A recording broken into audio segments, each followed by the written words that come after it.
Don't turn around. After returning home, Sayuri locked herself in her room and turned off all the lights.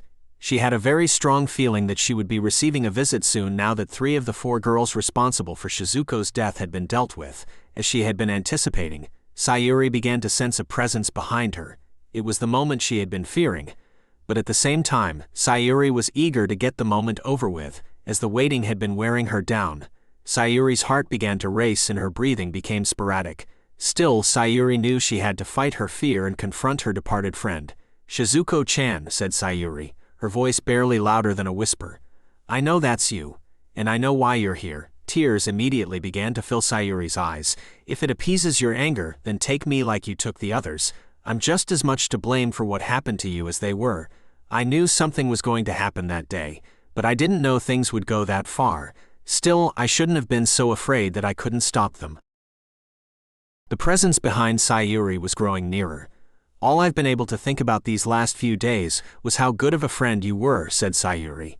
"How if you had been put in the position I had been in, you never would have let anyone do anything to hurt me." Shizuko's hand was slowly nearing Sayuri's shoulder. "You deserved a better friend than me," said Sayuri, prompting Shizuko to pull her hand back. "Why couldn't I have been as good as you?"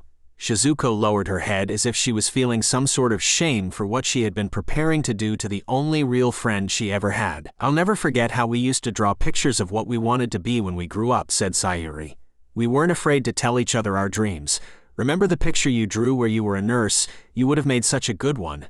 But we took that away from you. Not only did we hurt you, but we hurt all the people you were going to help. I never could have shared my dreams with those girls. They weren't kind like you. But that kindness led you to believe that everyone was kind, and that's why you died." Once again, Shizuko reached her hand towards Sayuri.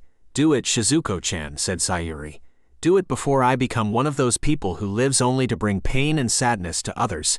Gently, a hand came to rest on Sayuri's shoulder. When she spun around, all Sayuri found was a piece of paper slowly falling to the floor. Picking it up, Sayuri discovered it was the picture she had drawn that was thought to have been destroyed by Hana. "Shizuko-chan," said Sayuri, her eyes stinging shut with tears. "I'm sorry." The police had been notified of Hana's body lying mangled upon the rocks. Detectives Yamamoto and Tamaki were in charge of the investigation, as there was no doubt that Hana's death was directly linked to the deaths of her friends. "Looks like we've only got one left," said Tamaki. "Do you think this has to do with the letter she sent us? Maybe she told her friend what she did, and this was the price she paid for letting her secret slip." "That letter didn't tell us anything we didn't already know," said Yamamoto.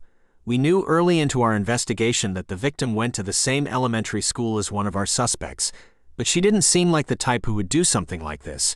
We'll have to have a talk with her. It seems obvious now that she was the one behind the other deaths. It's always the ones you least expect, isn't it?" "Maybe," said Yamamoto. He then took a long drag on his cigarette and began pondering the bizarre situation. Then again, Yamamoto looked over the edge of the cliff and at Hana, whose glare even in death sent a chill down his spine. Is it really over, or did someone just create a new monster? Sayuri left her house early the next morning to visit Shizuko's grave before school. She had brought with her a single white lily, which she placed at the foot of Shizuko's grave marker. Placing her hands together, Sayuri prayed for her friend.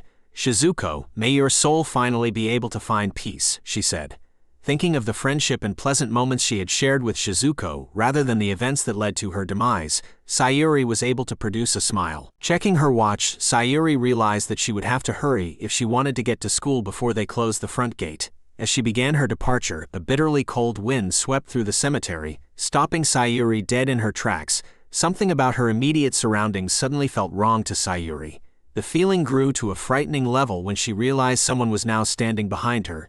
"Hey, Sayuri-chan," said a voice that sent a chill down Sayuri's spine. It was a voice she knew well, a voice that had always frightened her. And it wasn't before long when a hand came to rest upon her shoulder. "Don't turn around." Thank you for watching. Please don't forget to like, subscribe, and comment below.